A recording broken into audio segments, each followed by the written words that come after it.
नमस्कार, news nation digital के हमारे इस खास एपिसोड खबरें दुनिया की में आपका स्वागत है। मैं हूं सुमित कुमार दुबे। कई महीनों से मिडिल ईस्ट में जारी हमास और इजराइल जंग के बीच 1 अप्रैल को इजराइल ने जब सीरिया की राजधानी दमिश्क पर एयर स्ट्राइक की तो उसके निशाने पर ईरान का वाणिज्यिक दूतावास था और अपने एक ही वार में उसने ईरान के एक टॉप कमांडर के साथ साथ उनकी पूरी टीम का खात्मा कर दिया।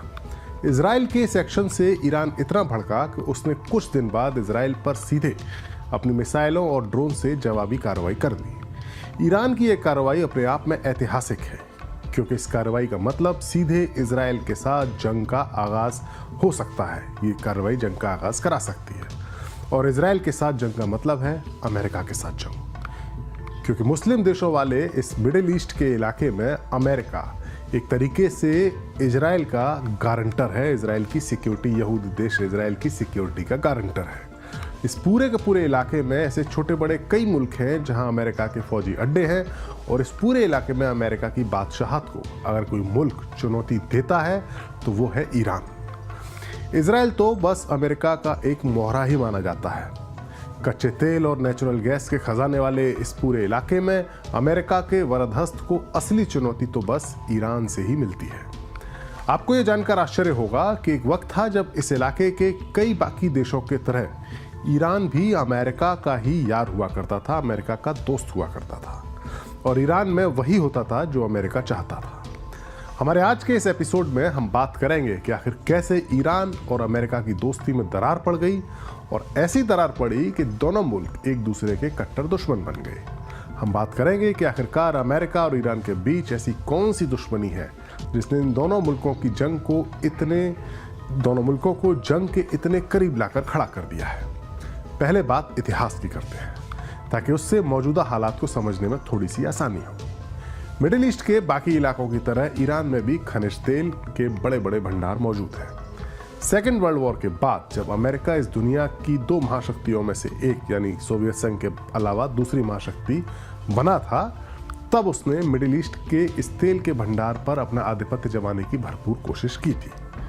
इस इलाके के बड़े देश सऊदी अरब के साथ तो अमेरिका की डील हो गई, लेकिन ईरान के साथ उसकी बात नहीं बन पा रही थी। साल 1953 में अमेरिका की खुफिया एजेंसी CIA ने ब्रिटेन के साथ मिलकर ईरान में जनता के वोट से चुने गए PM मोहम्मद मुसद्दिक का तख्ता पलट करा दिया और शाह रजा पहलवी को ईरान के तख्त पर बिठा दिया। CIA ने पूरी दुनिया में कई जगह इस तरह के तख्ता पलट करवाए हैं और ईरान में ये उसका पहला प्रैक्टिकल था, पहला प्रयोग था जो कामयाब हुआ था। दरअसल मोहम्मद मुसद्दिक ईरान में के जो तेल के भंडार थे उनका नेशनलाइजेशन करना चाहते थे, यानी राष्ट्रीयकरण करना चाहते थे, जिससे अमेरिकी कंपनियों पर लगाम लगती। लेकिन उन्हें हटाकर ईरान के तख्त पर बिठाए गए शाह रजा पहलवी ने अमेरिका को खुली छूट दे दी। साल 1979 तक अमेरिका और ईरान में अमेरिकी कंपनियों के साथ साथ अमेरिकी कल्चर की भी जमकर एंट्री हो गई थी। ये वो दौर था जब ईरान में महिलाएं बिकिनी पहनकर आज़ादी के साथ घूमा करती थी।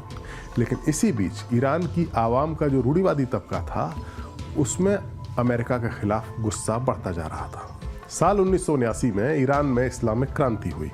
शाह रजा पहलवी की सत्ता को उखाड़ फेंका गया। 16 जनवरी 1979 को ईरान के शाह देश छोड़कर भाग गए और वो निर्वासन में जीने लगे।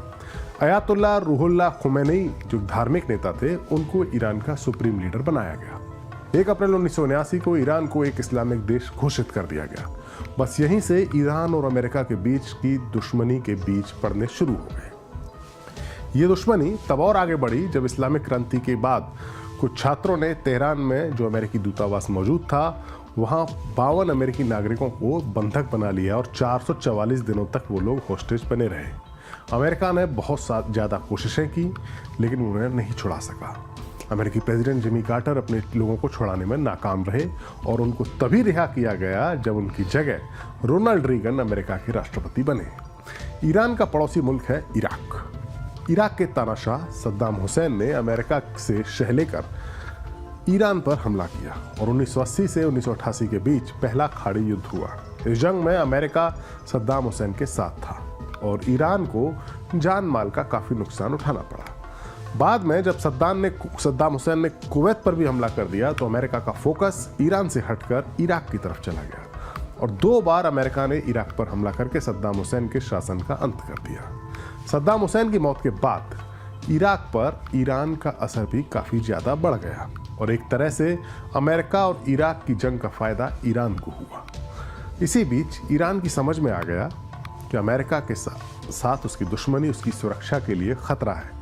जैसा सद्दाम हुसैन के साथ अमेरिका ने किया वैसा ही ईरान के साथ भी वो कर सकता है और सुरक्षा की गारंटी के लिए उसने परमाणु हथियार बनाने की कोशिश शुरू कर दी।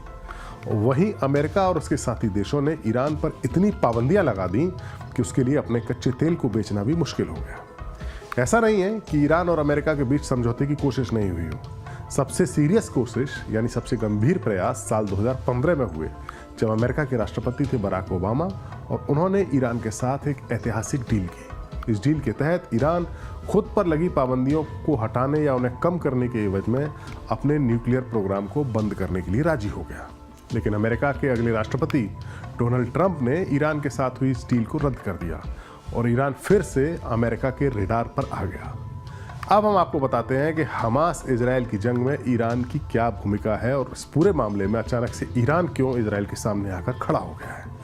यूं तो मिडिल ईस्ट के इलाके में मौजूद ज़्यादातर मुस्लिम देश इजराइल को अपना दुश्मन मानते हैं, लेकिन ईरान अपने गुरिल्ला संगठनों के जरिए इजराइल के लिए लगातार खतरा बना हुआ है, लगातार खतरा खड़ा करता रहा है।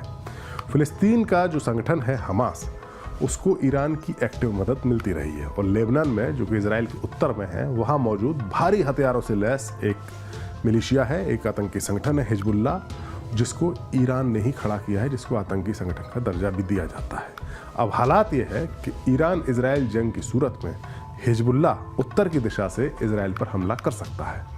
अमेरिका को इस बात का एहसास है कि अगर हिजबुल्लाह और ईरान ने मिलकर इजराइल के खिलाफ जंग छेड़ दी या इसके खिलाफ आ गए और सीधी जंग शुरू होती है, तो वो उनके दोस्त यानी इजराइल के लिए काफ़ी मुश्किल खड़ी कर सकती है। इसी आशंका के मद्देनज़र अमेरिका ने जैसे ही गाज़ा का युद्ध शुरू हुआ, उसने अमेरिका ने इजराइल की सीमा के करीब जो पूर्वी भूमध्य सागर है, वहाँ पहले अपने सबसे घातक एयरक्राफ्ट कैरियर USS फोर्ड को रवाना किया और दूसरा कैरियर ग्रुप USS आइजनहावर भी कुछ वक्त बाद उस इलाके में पहुँच गया।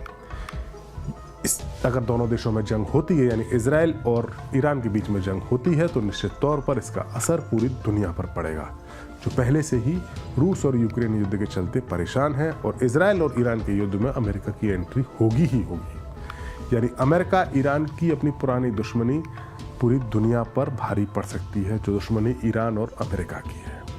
अगर ये जंग होती है तो इसका असर, इन दोनों की मुल्कों की दुश्मनी का असर पूरी दुनिया पर पड़ेगा।